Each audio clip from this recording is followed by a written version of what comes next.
السلام علیکم ورحمۃ اللہ وبرکاتہ۔ بسم اللہ الرحمن الرحیم، حامدا و مصلیا و مسلما، اما بعد۔ محترم و مکرم ناظرین و سامعین، ایک بہت ہی عاجزانہ گزارش ہے کہ ہم علم اور اہل علم کی قدردانی اپنے دل میں بٹھائیں، قرآن اور اہل قرآن کی عظمت اپنے دل میں بٹھائیں۔ ہم علماء کرام حافظ قرآن کا احترام کریں، ان کی عزت کریں، ان کے حق میں اپنی زبانوں کو روکیں، ان کے حق میں دعائیں کرتے رہیں۔ یہ میری اور آپ کی کامیابی اور میری اور آپ کی نجات کے اسباب میں سے بنیادی سبب ہے۔ علم اور اہل علم کی قدردانی کی برکت سے انشاءاللہ اللہ تعالی ہم تمام کو خاتمہ بالخیر کی دولت سے مالا مال کریں گے، موت کے وقت ہماری زبان پر کلمہ طیبہ جاری فرمائیں گے۔ آج صبح ایک میسیج وائرل ہو رہا تھا، جس میسیج میں ایک امام صاحب کی ضرورت کا اظہار تھا کہ ایک امام صاحب کی ضرورت ہے، لیکن امام صاحب کا حافظ، عالم اور مفتی ہونے کے ساتھ ساتھ امام صاحب کا سال لگایا ہوا ہونا بھی ضروری ہے۔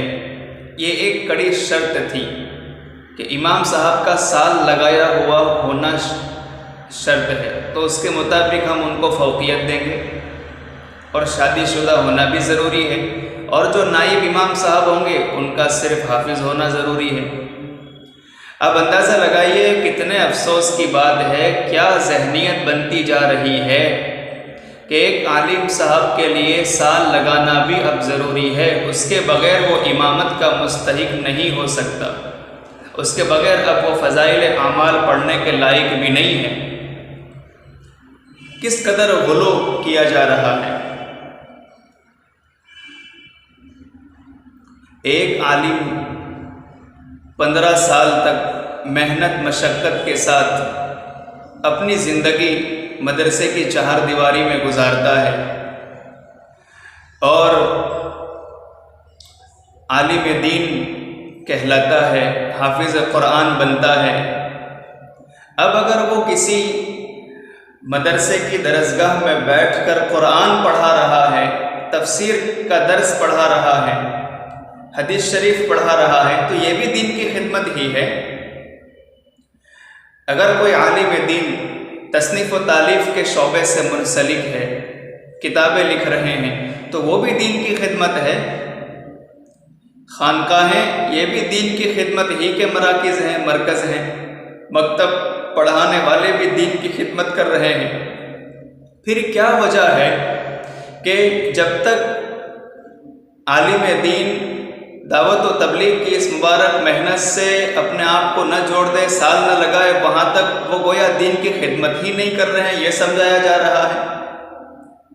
بہت ہی خراب ذہنیت بنتی جا رہی ہے۔ بہت ڈرنے کی ضرورت ہے، سوچنے سمجھنے کی ضرورت ہے۔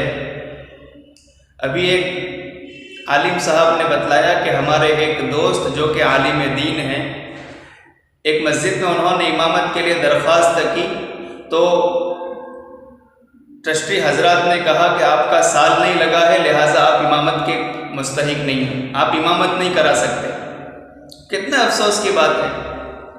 دعوت و تبلیغ کی عظیم محنت واقعی بہت ہی عظیم محنت ہے، اور یہ اس زمانے میں اللہ تعالیٰ کا بہت ہی عظیم اور بڑا انعام ہے، اس میں کوئی شک نہیں ہے۔ لیکن یہ کہ عالم دین کو سال لگانے کے لیے مجبور کر دینا، اس کو پابند بنانا، یہ بہت افسوس کی بات ہے۔ کسی کو مجبور نہیں کرنا چاہیے، گھر کے احوال ہم نہیں جانتے۔ اور دوسری بات یہ ہے کہ اگر عالم صاحب حافظ قرآن ہے اور وہ مسائل سے واقف ہیں، انہوں نے تفسیر کا درس پڑھ رکھا ہے، احادیث پر ان کی نظر ہے، تو کیا وہ امامت کے مستحق نہیں ہو سکتے؟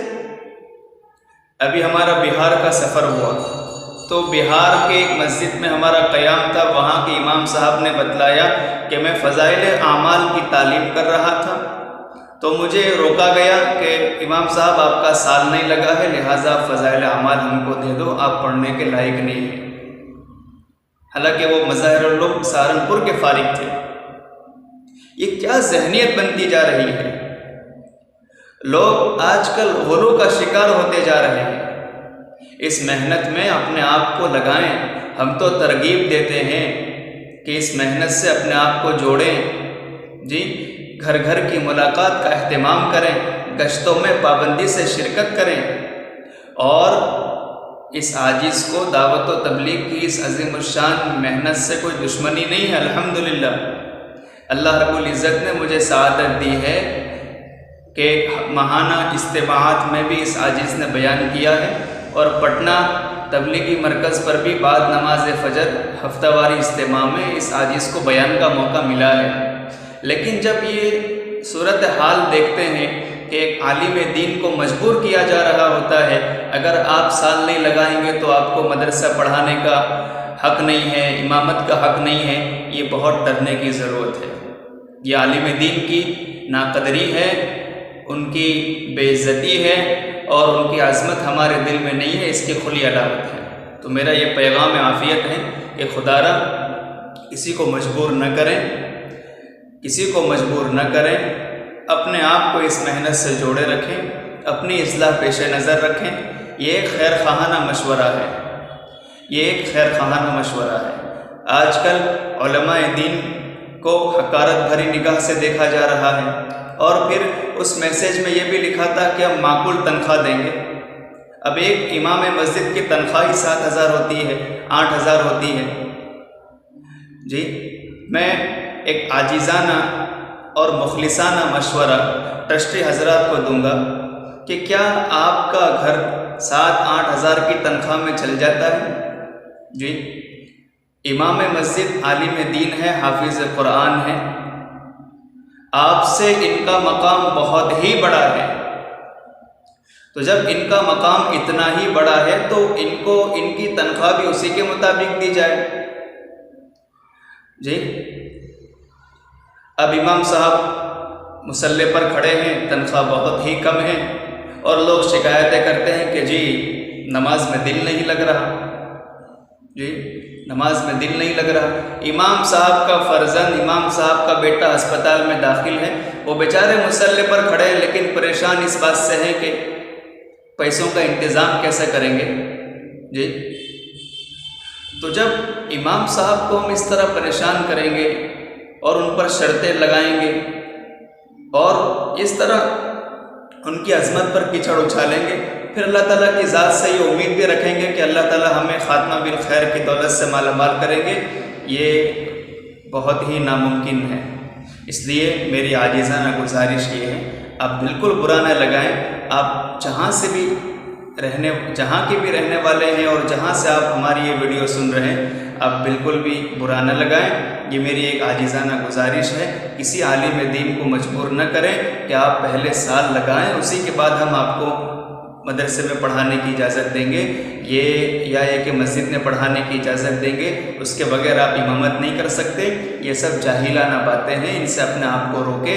علماء دین، عالم حافظ قرآن کی عزت عظمت اپنے دل میں بٹھائیں، یہی ہمارے لیے اس دور میں کامیابی اور آخرت میں نجات کا ذریعہ بنے گا انشاءاللہ۔ اللہ تعالیٰ سے دعا ہے کہ اللہ تعالیٰ ہم تمام کو اپنے مقبول و محبوب بندوں میں شامل فرمائیں۔ اور چلتے چلتے ایک گزارش یہ بھی کر دوں کہ ہمارے جو بھائی دعوت و تبلیغ کی اس مبارک محنت سے منسلک ہے، بہت مبارکباد ہیں، اپنے آپ کو جوڑے رکھیں، علماء کرام سے اپنے تعلقات کو مضبوط کریں، گشتوں میں پابندی سے شرکت کریں، گھر گھر کی ملاقات کو اپنی سعادت سمجھیں، اور جو ہمارے علماء کرام سال میں ہیں، اللہ ان کے سال کو بعافیت پورا فرمائے، ان کی ہر طرح سے حفاظت فرمائے، اور اللہ تعالیٰ ہم تمام کو عقل سلیم عطا فرمائے۔ داعی بنے، مدعی نہ بنے۔ داعی دعوت دینے والا ہو رہا ہوتا ہے، پڑھانے والا بھی دعوت دے رہا ہے، اذان دینے والا بھی دعوت دے رہا ہے، امام صاحب بھی داعی ہے، جی خانقاہیں جہاں اللہ اللہ سکھایا جاتا ہے وہ بھی ایک دعوت کا کام ہے، تو داعی بنے، مدعی نہ بنے۔ مدعی یعنی دعویٰ کرتے کہ ہم ہی سب کچھ کر رہے ہیں، یہ بھی غلط ہے۔ سب شعبوں کی ضرورت ہے اور سب کی اپنی اپنی افادیت ہے، سب کا اپنا اپنا فائدہ ہے، جس سے کوئی انکار نہیں کیا جا سکتا۔ اللہ تعالیٰ سے دعا ہے کہ اللہ تعالیٰ ہمیں اپنے مقبول و محبوب بندوں میں شامل فرمائے۔ وآخر دعوانا ان الحمد للہ رب العالمین۔ والسلام علیکم ورحمۃ اللہ وبرکاتہ۔